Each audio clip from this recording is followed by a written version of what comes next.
Hi guys, எல்லாருக்கும் வணக்கம். இவன் பாத்தீங்கன்னா நல்ல மேலு, ஹெவி சைஸ்ல உள்ள மேல். இவன் வந்து சைஸை பார்த்தாலே உங்களுக்கு தெரியும் ஆளு ஹெட்லாம் எப்படி இருக்கான்னு. இவன் வந்து பாத்தீங்கன்னா ஆக்சுவலா டெஃப், காது கேட்காது இவனுக்கு வந்து. அதனால நம்ம பிரதர் ஒருத்தவங்க ஆல்ரெடி ஏற்கனவே சொல்லியிருந்தாங்க, ப்ரோ இந்த மாதிரி விலை கம்மியாக எதுவும் பப்பீஸ் வந்துருந்தா நீங்க கண்டிப்பா எனக்கு சொல்லுங்க அப்படின்னு சொல்லியிருந்தாங்க. ஆமா, அவங்களுக்கு இன்ஃபார்ம் பண்ணிட்டோம். காது கேட்காது எல்லாமே டீட்டெயிலா சொல்லியாச்சு. அவங்களுக்கு வந்து சொல்லி தான் அவங்ககிட்ட கொடுக்குறோம்.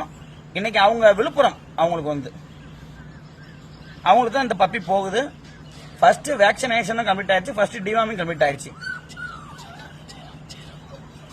ஒரு 0 பண்ணிடுவோமா?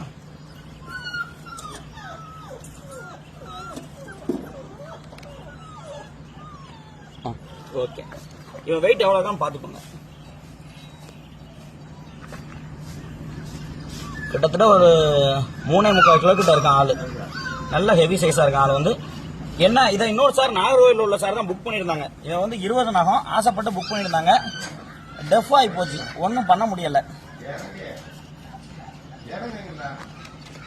நாளை காலையில பிரதர் கையில கிடைச்சிருவான். விழுப்புரம் அங்கதான் போறாங்க. வந்து நல்லபடியா பாத்துக்கிட்டேன்னு சொல்லிட்டாங்க. நல்லா வளரட்டும்.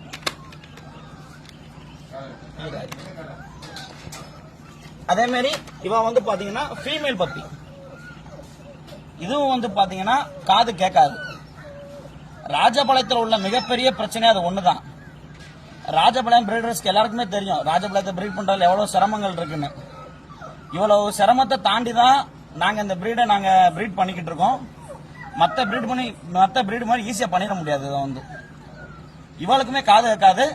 இது வந்து யாருக்கு போகுதுன்னா நம்மளோட பழைய கஸ்டமர் பிரசாத் சார், அவங்களோட பிரதருக்கு தான் போகுது. அவங்க வந்து பொள்ளாச்சி.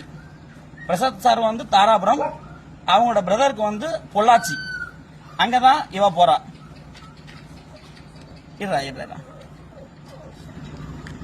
வெயிட் எவ்வளவு இருக்கா? 3 கிலோ கிட்ட இருக்கா.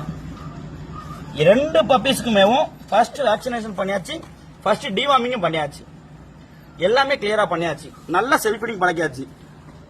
அதுக்காண்டி டெஃப் பப்பி இதுல நம்ம கவனிக்க கூடாது அப்படிலாம் எதுவுமே கிடையாது. வேக்சினேஷன் பண்ணக்கூடாதுன்னு கிடையாது. எங்க கையில இருக்கிற வரைக்கும் நாங்க பக்காவா அதுல வந்து கவனிச்சுக்கிடுவோம். நல்ல ஹெல்த்தியா கவனிச்சுக்கிடுவோம். நீங்க பார்த்தாலே தெரியும் பப்பி கொஞ்சமா மெலிஞ்சிருக்கான்னு பாத்தீங்களா? அப்படிலாம் பார்க்க மாட்டோம். கரெக்டா எல்லா பப்பியுமே எங்களுக்கு ஒண்ணுதான். நல்ல முறையா வளர்த்து கஸ்டமருக்கு நல்ல முறையா போகணும், நல்ல முறையா வளரட்டும். Okay guys.